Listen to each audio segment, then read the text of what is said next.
Hello বন্ধুরা, কেমন আছো তোমরা সবাই? আশা করি ভালো আছো। তো আজকে আমি আবারও চলে এসেছি একটা রেসিপির সাথে। তো দেখো, আমি আজকে রান্না করব খাসির মাংস। তো প্রথমেই আমি বড় বড় করে আলু দিয়ে দিয়েছি। আলুগুলোকে কেটে নিয়ে অল্প নুন হলুদ দিয়ে ভেজে নেব। খাসির মাংস মানেই বড় বড় আলু। আমার তো বেশি ঝোল আর আলুটাই বেশি ভালো লাগে। 2-3 পিস আলু আমার লাগে। আমি খুবই পছন্দ করি মাংসের ঝোলের আলু। তো এবার এখানে একটা আমি মশলা রেডি করে নেব। এইভাবে দেখেছো, আগেও আমি মশলা রেডি করে নিই। এরকম দিলে রান্নার স্বাদটা ভালো হয়।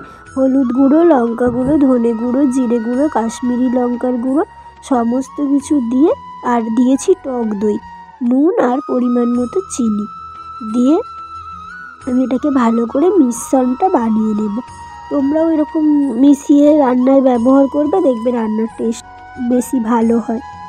তো দেখো, এটাকে আমি এখন মিশিয়ে নেব। তো মিশিয়ে নেওয়ার পরে আমি ওদিকে কড়াইতে মশলাটা কষার জন্য বসাবো। আমি দিয়ে দিয়েছি কাশ্মীরি লঙ্কাটা পরে। তো দেখো, এখানে আমি কড়াই তেল দিয়ে তেজপাতা, শুকনো লঙ্কা ফোড়ন দিয়েছি। দিয়ে পেঁয়াজ, টমেটো, আদা, রসুন সমস্ত কিছু দিয়ে আমি এটাকে ভালো করে ভাজা ভাজা করে নিলাম। তো তোমাদের আর দেখানো হয়নি। সমস্ত কিছু দিয়ে ওটাকে আমি কষিয়ে নিলাম। তারপরে এর মধ্যে দিয়ে দিলাম ওই গুলে রাখা মশলাটা দিয়ে ভালো করে কষাতে হবে। যতক্ষণ না তেল ছাড়ছে ততক্ষণ এটাকে কষিয়ে নিতে হবে। গরম গরম ভাত আর খাসির মাংস হলে আর কিছু চাই বলো?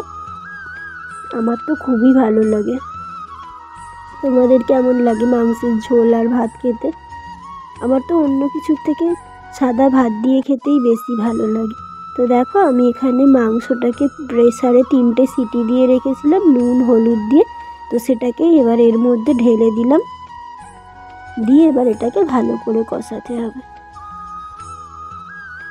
মাংস যত বেশিক্ষণ ধরে কষানো হবে তত টেস্ট বাড়ে। দেখবে তোমরা অনেকক্ষণ ধরে কষিয়ে রান্না করে দেখবে, খুব ভালো লাগে। তো আমি এবার এটাকে গ্যাস থেকে নিয়ে চলে এসেছি উনানে। তো দেখো এরকম কালার আসছে, তুলে নিয়ে এটাকে আমি কষিয়ে নেবো। তার মধ্যে আমি দিয়ে দিয়েছি আলু দিয়ে খানিকক্ষণ ভালো করে কষিয়ে নিতে হবে, কিছুক্ষণ সময় দিয়ে। তারপরে আমি জল গরম রেখেছিলাম, সেটাকে এর মধ্যে অল্প অল্প করে দিয়ে দেবো।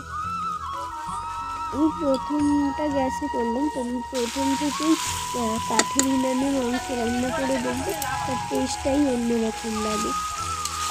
আমার তো খুবই ভালো লাগে। এরপরে জল ঢেলে ফুটিয়ে নিলেই রেডি আমাদের খাসির মাংস।